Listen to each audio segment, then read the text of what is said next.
కాంగ్రెస్ వాళ్ళు వచ్చినాక ఒక్క ఇల్లు కట్టిరా హైదరాబాద్లో? కట్టిరా? నాకు తెలియకుండా ఎక్కడ సీక్రెట్ కట్టిరే?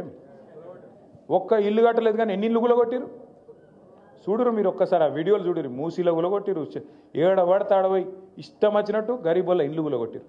కేసీఆర్ ఉన్నప్పుడేమో 1,00,000 మందికి పట్టాలు ఇచ్చిండు కేసీఆర్. జీవో నంబర్ 58, 59 కింద గరీబోళ్ళు తెలుసో తెలియకనో ఎక్కడన్నా ఒక గుడిసెనో ఒక చిన్న రేకుల షెడ్ వేసుకుంటే వాళ్ళందరికీ గ్యారెంటీ ఉండాలని చెప్పి 1,00,000 మందికి పట్టాలు ఇచ్చిన నాయకుడు కేసీఆర్ గారు.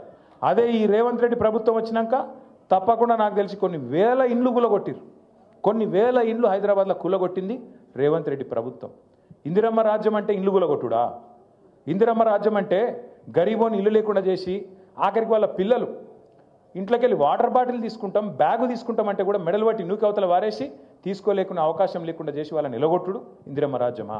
గరీబోళ్ళకు వ్యతిరేకంగా ఉండుడే ఇందిరమ్మ రాజ్యమా? ఈ మాట మనం చర్చలో పెట్టాలి. మీరిగిన పొరపాటున కాంగ్రెస్కి ఓటేస్తే మీ ఇల్లు మీరు గూలగొట్టమని లైసెన్స్ ఇచ్చినట్టే అవుతుంది. మరి మీ ఇష్టం. హైడ్రా వస్తుంది, బుల్డోజర్ వస్తుంది, మీ ఇల్లు గూలగొడుతుంది. ఆ తర్వాత మీరు ఎడవద్దు, మమ్మల్ని అడగద్దు అనే మాట బరాబర్ చెప్పాలి.